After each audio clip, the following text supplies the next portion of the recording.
faithfully execute the office of President of the United States. And I will faithfully execute the office of President of the United States. And will, to the best of your ability, and will, to the best of my ability, preserve, protect, and defend the Constitution of the United States. Preserve, protect, and defend the Constitution of the United States. So help you God.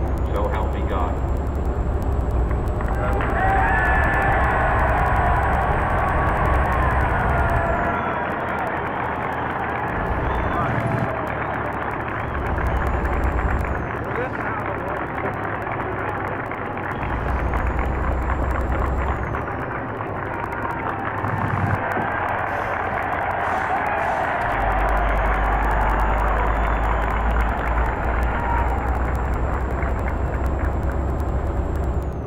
Vice President Johnson, Mr. Speaker, Mr. Chief Justice, President Eisenhower, Vice President Nixon, President Truman, Reverend clergy, fellow citizens.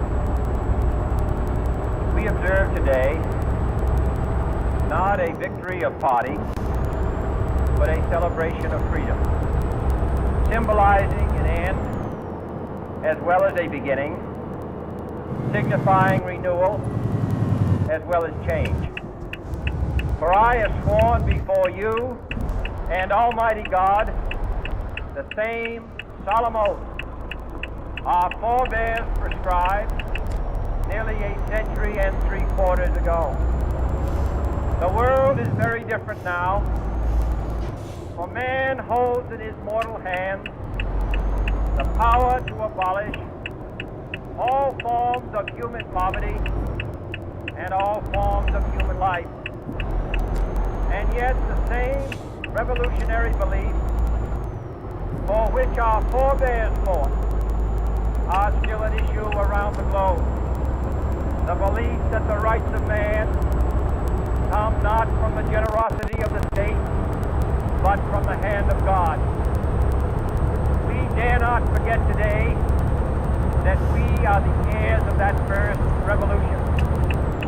Let the word go forth from this time and place to friend and foe alike that the torch has been passed to a new generation of Americans born in this century, tempered by war, disciplined by a hard and bitter peace, proud of our ancient heritage, and unwilling to witness or permit the slow undoing of those human rights to which this nation has always been committed and to which we are committed today at home and around the world.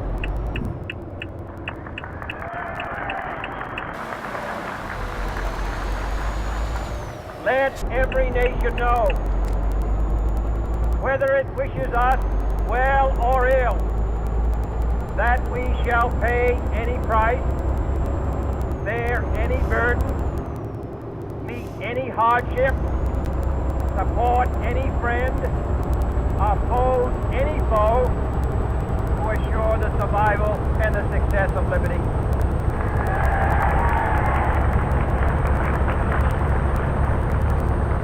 This much we pledge and more. To those old allies whose cultural and spiritual origins we share, we pledge the loyalty of faithful friends. United, there is little we cannot do in a host of cooperative ventures.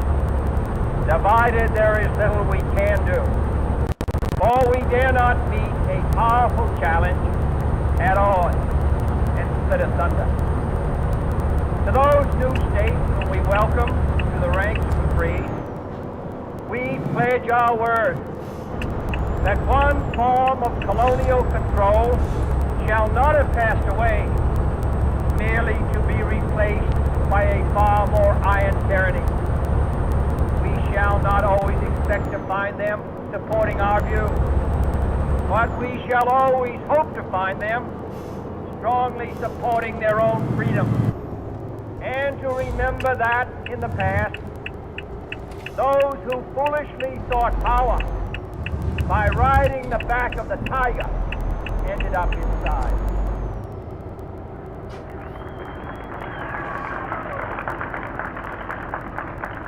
To those people in the huts and villages of half the globe struggling to break the bonds of mass misery, we pledge our best efforts to help them help themselves.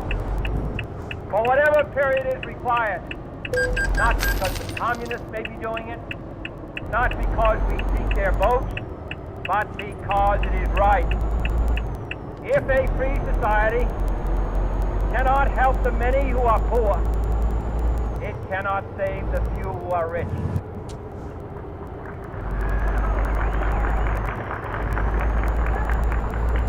To our sister republic, south of our border, we offer a special pledge to convert our good words into good deeds.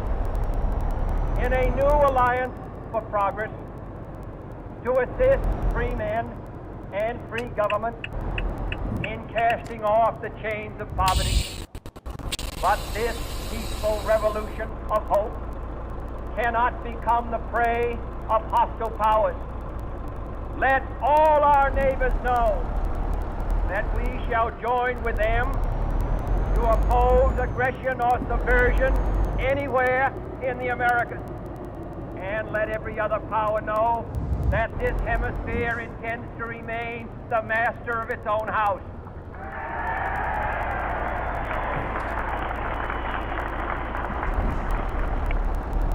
To that world assembly of sovereign states, the United Nations, our last best hope, in an age where the instruments of war have far outpaced the instruments of peace, we renew our pledge of support to prevent it from becoming merely a forum for invective, to strengthen its shield of the new and the weak, and to enlarge the area in which its writ may run. Finally, to those nations who would make themselves our adversary, we offer not a pledge, but a request that both sides begin anew the quest for peace.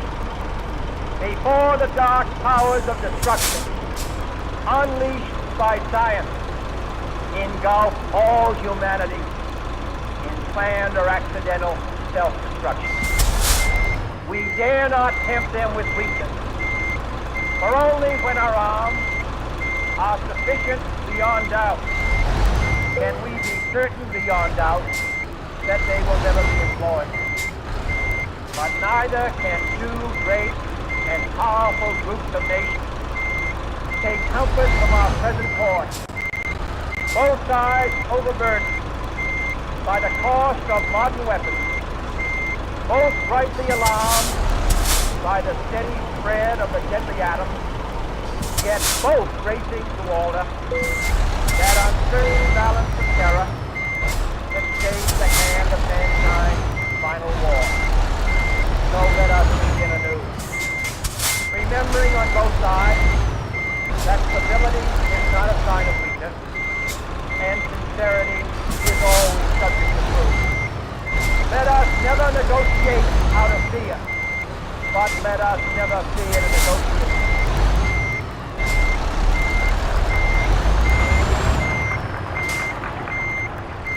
Let both sides explore what problems unite us, instead of belaboring those problems which divide us. Let both sides, for the first time, formulate serious and precise proposals for the inspection and control of arms, and bring the absolute power to destroy other nations under the absolute control of all nations.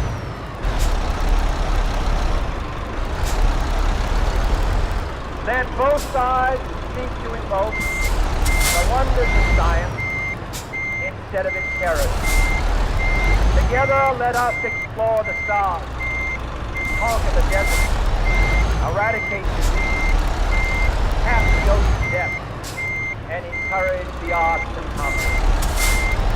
both sides unite in all corners of the earth the command of Isaiah to undo the heavy burden and let the oppressed go free. And if a beachhead of cooperation may push back the jungle of suspicion, let both sides join in creating a new endeavor. Not a new balance of power, but a new world of law, where the strong are just and the weak secure,